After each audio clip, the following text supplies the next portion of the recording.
ఏదైనా వాక్యము యోం దెబిరిం 25వ తారీఖు 3వ నెల 2025వ సంవత్సరం.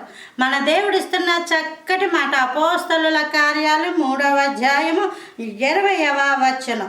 మీ కొరకు నియమించిన క్రీస్తు యేసును ఆయన పంపునట్లును మీ పాపములు తుడిచివేయబడు నిమిత్తమును మారు మనస్సు నొంది తిరుగుడి.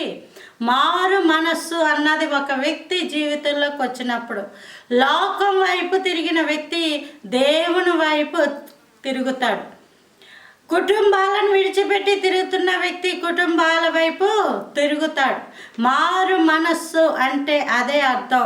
మనస్సు మార్చుకోవడం, మనిషి తిరగడం కాదు, శరీరము తిరగడం కాదు. శరీరం ఎటువైపు తిరిగి ఉంటే దాన్ని చూస్తూ ఉంటుంటారు లోకం. కాదు, హృదయంలో నువ్వు దేన్ని పెట్టుకుంటున్నావో దాన్ని చూస్తాడు దేవుడు.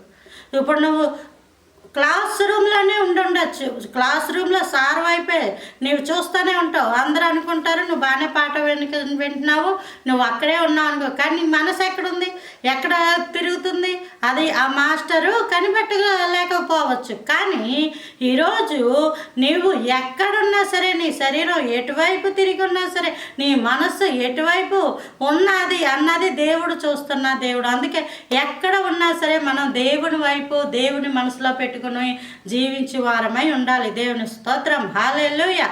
మారు మనసు పొందుకొని దేవుని వైపు తిరగాలి. దేవుని వైపు తిరిగిన దాన్నే మారు మనసు అంటారు. లోకం వైపు తిరిగిన దాన్ని మారు మనసు అంటారు. కాబట్టి దేవుని వైపు తిరిగి మనం జీవించినప్పుడు మారు మనసు మన జీవితాలలో ఉంటుంది. ఎందుకండి మారు మనసు అంటే పాపములు తుడిచివేయబడు నిమిత్తము. ఒకరికి ఏదో చిన్న ప్రమాదమే జరిగించిన, ఏదో చిన్న మాట అనేసిన తర్వాత వాళ్ళు కాళ్ళు పట్టుకుని క్షమించండి అన్న, నేను నిన్ను క్షమించను, నా జన్మలో క్షమించను అని చెప్పి మాట్లాడుతూ ఉంటుంటారు. అలాంటిది ఒక మనిషి యొక్క పాపాలు ఎంత ఘోరమైనవో అవి దేవుని దృష్టిలో అవి చాలా భయంకరమైనవి. అలాంటి పాపాలు క్షమించబడ్డానికి దేవుడే నీకు అవకాశం ఇస్తున్నాడు.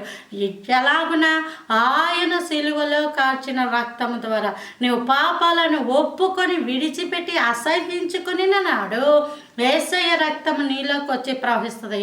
యేసయ్య రక్తము నీలో ఉండి తాను గొప్ప కార్యాలు జరిగిస్తాడు. అప్పుడు మారు మనసు పొంది దేవుని వైపు తిరిగి మరెన్నడూ వెనక్కి తట్టు చూడకుండా, మరెన్నడూ విడిచిపెట్టిన పాపాలను చేయకుండా దేవునితోటి మనం జీవించడమే అసలైన క్రైస్తవుని జీవితం. Praise the lord. ఆమేన్.